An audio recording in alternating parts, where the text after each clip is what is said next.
Okay, Venus and Gemini, and in this video, Nemo is 10 weeks old.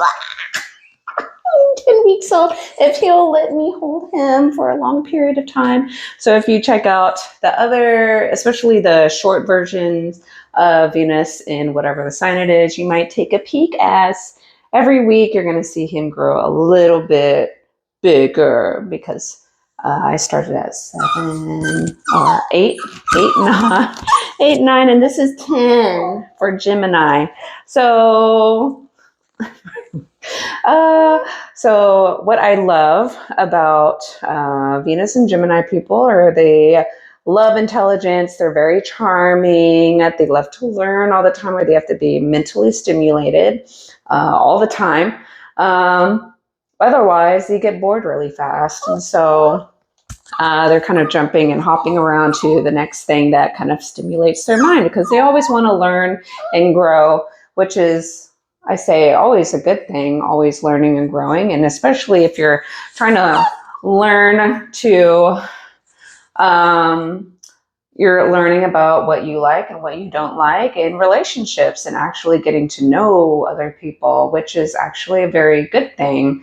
So they can seem a little bit flighty, or they'll ghost you, or they just seem distracted or not interested.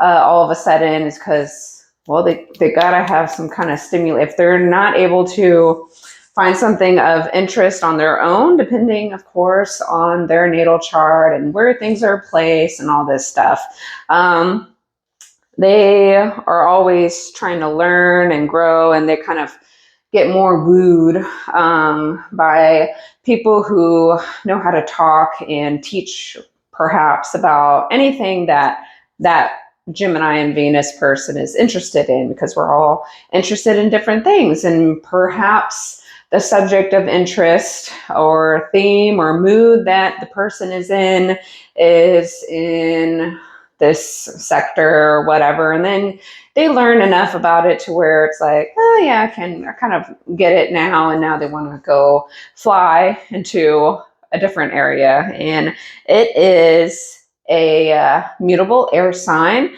so it's always changing, always feel like they're floating in the air, and there's nothing to really ground them unless within the person, if they have like a lot of earth signs or placements, or a lot of their stuff is in a earth sign house, for instance, then they have a little bit of more groundedness to them, or enjoy the plain, mundane.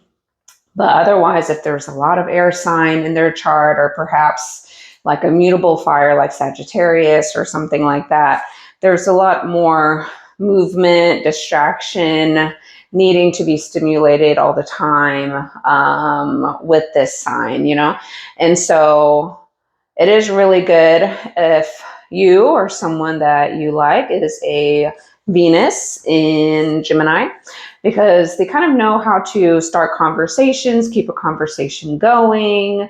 They, they know enough trivia or enough things about different subjects to at least, take part of a conversation instead of just sitting there and just listening, which, you can be completely stimulated and learn quite a lot just by sitting and listening and have no input to say. He is. No, you don't eat the tripod. But what was I going to say? They're always learning, and in relationships, most people look at Venus for relationships, or how do I get this Venus and Gemini person to fall in love with me? I always recommend that you work on yourself first. You get to know yourself, know what you like, what you do not like, and then actually take the time to get to know the person that you're interested in, because, in the longevity sense, attraction only goes so far.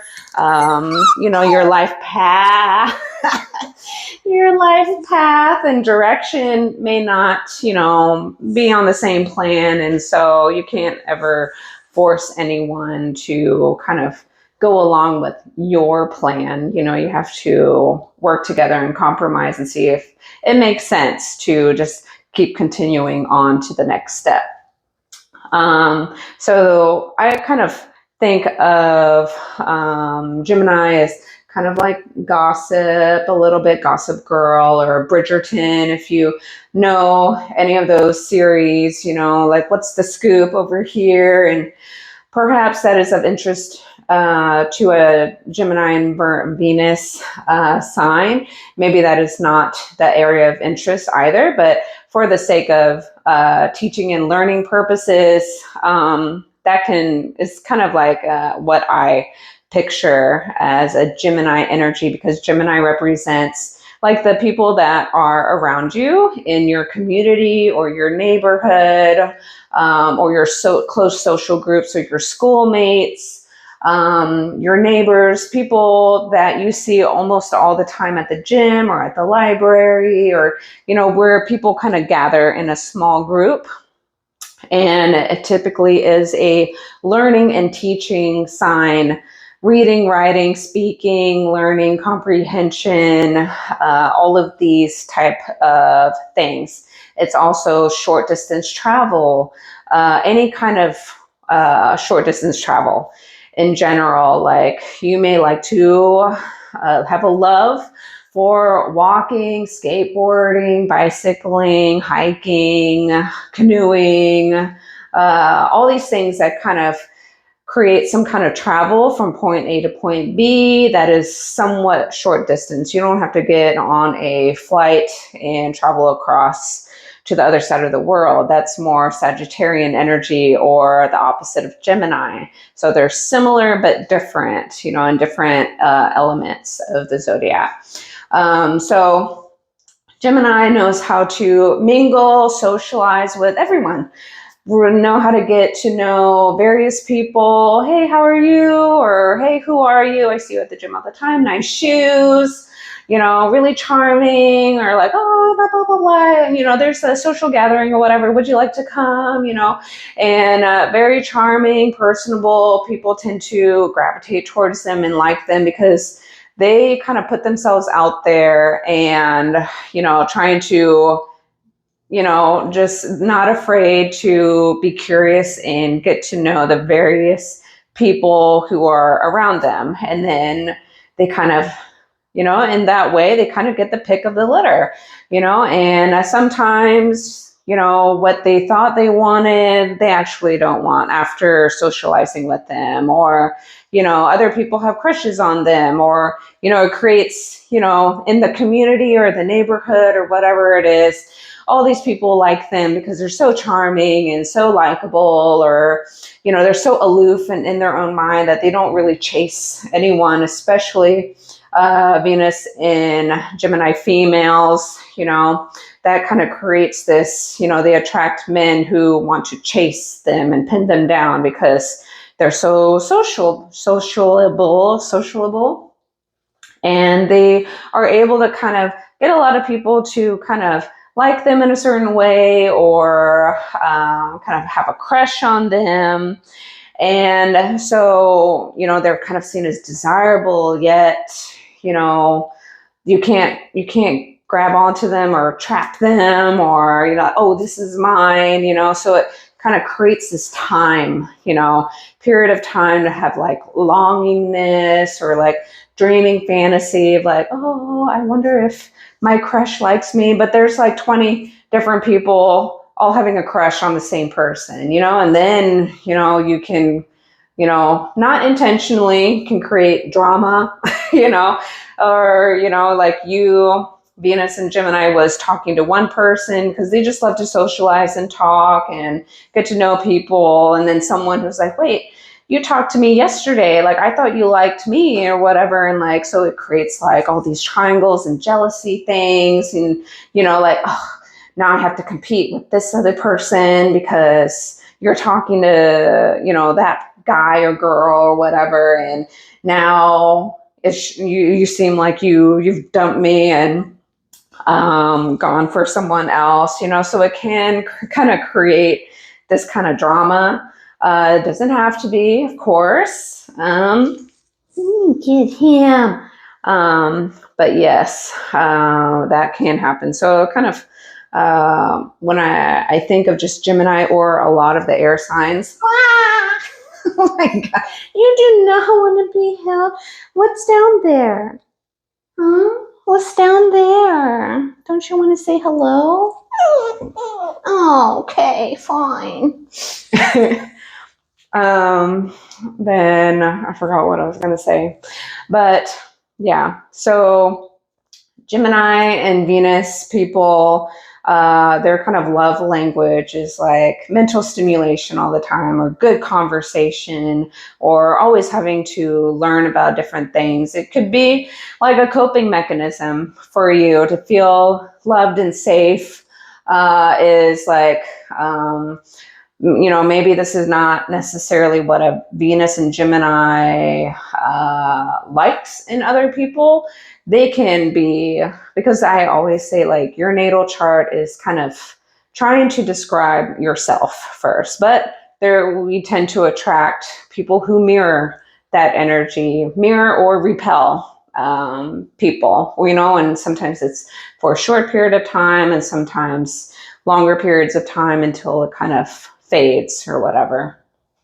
And then you have to learn something else. Hopefully you evolve and grow. And so that changes the groups of people that you associate with or you learn from. And, so it's kind of always changing because life is changing.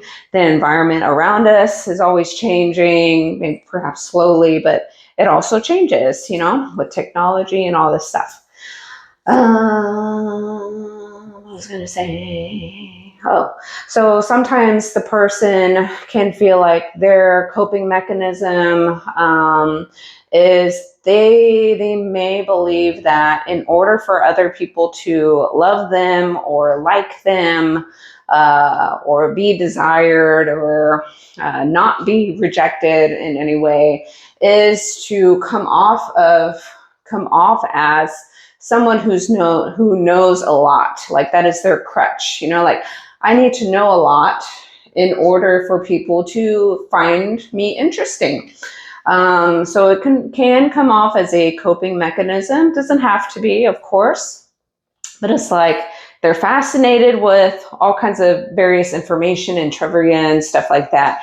But at the same time, maybe this is a deep, deep psychological undercurrent of something else that they're overdoing it, if they are, because you don't have to overdo anything. Everything's usually a balance. You can overdo trying to be the most interesting person in the room or know every single word in the dictionary, whatever your thing is, in order to be interesting enough for people to hang out with you. And so you might have to learn or unlearn that people will like you regardless of how much that you know. So you don't need to know the dictionary, solve all the problems, all this stuff. It is a part of who you are, which is great. But if you find that you are kind of using that and saying like, oh, they don't think I'm interesting enough, and so they're going to leave me, maybe that is a made up belief in your head. And so it's not quite true. But that is completely up to you. I don't know who you are, but it's just something to think about. So that is going to be my short version because it's already, where'd he go? Nemo. Did you hide underneath the cabinet? Okay, so he can't say goodbye in this video, but that is my short version of what I love about Venus in Gemini, the mutable air sign. Okay, bye, and check out my longer video later on. It's probably post in a week or so, if it's not already by the time you're watching this. Check out my other playlists. Your rising sign, super important, not just your sun sign, moon sign, all this other stuff.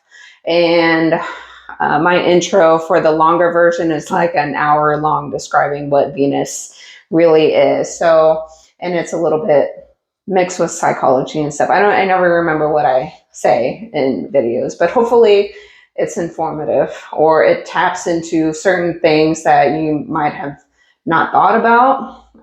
If you actually listen to it, just take a moment of time to listen to that first hour. There will be a timestamp for the Gemini longer version, or this could be it.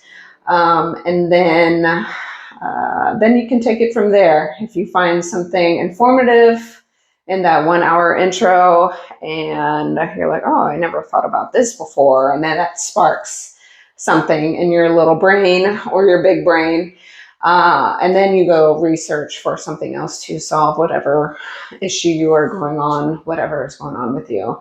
So yeah, please subscribe and like, please, and share. So catch you next time. And Nemo says bye. I'm 10 weeks old. Okay, bye. So high.